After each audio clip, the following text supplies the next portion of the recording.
Не сум сигурен дека е тоа пат по кој треба да одиме до наша автокефалност. Зошто? Се до сега ние сме ги почитале сите канонски правила. Откако сме прогласиле своја црковна автокефалност во 1967 година, и кога таа стана спорна у релации со Белград, ние сме преговарале со Српската православна црква затоа што така бара и сите други православни цркви. Тие вика, решиле го спорот со Српската православна црква и ние веднаш ќе ве прифатиме. Знаеме, тој проблем е тешко се решава, ставот на СПЦ е дека ни се дава само автономија, што нам не ни е прифатливо. Очигледно, кај нас како да се доаѓа ситуација дека сме заситени од тоа чекање и сега се барат други патишта. Меѓутоа, тоа наоѓање на друг пат очигледно може да предизвика конфликти во православниот свет. Зошто? Се до сега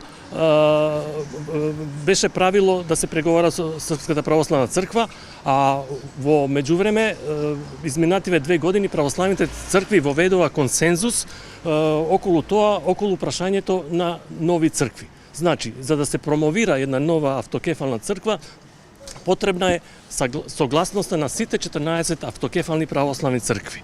Овака, сега бугарската црква може да дојде у ситуација само таа еднострано да ја прогласи автокефалност на Македонската православна црква, со што ќе го наруши тој принцип на консензус.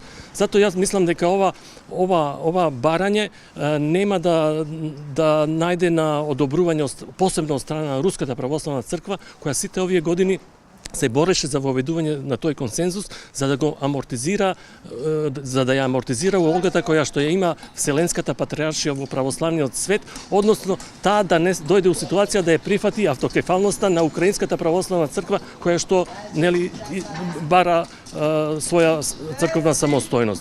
Значи, тој принцип на консензус е воведен, тој е владеачки, и јас не сум сигурен дека бугарската црква ќе ризикува да го наруши така. Од друга страна, мислам дека бугарската црква не е тајна, има афирмативен однос кон Македонската православна црква. Кога беше пред 2 години поглаварот Стефан во Софија, он беше примен како поглавар, не служеше со бугарскиот патриарх, меѓутоа цело време во олтарот седеше заедно со него. Односно, третманот беше како вистински поглавар на една православна црква. Што значи дека бугарската црква има симпатии кон Македонската православна црква и ја поддржува на незиниот пат. Мислам дека може да се издействува некакво подобрување, подигнување на степенот на меѓуцрковните релации, некој вид на можеби на некое заедничко сослужување, како што своевремено договорија Македонската и Српската православна црква во Калишта, кога рекоа додека трае спорот, додека не се најде финално решение, ние ќе служиме. Меѓутоа, таа опција потоа не беше прифатена од страна на Српскиот синод, иако нивните преговарачи го прифатија тоа. Значи, јас очекувам нешто така, меѓутоа не сум сигурен дека и тоа ќе се случи, бидејќи реакциите на Српската православна црква, веројатно и на Руската православна црква, ќе бидат негативни во тој поглед. Затоа повторувам, не сум сигурен дека тоа пат по кој треба да одиме.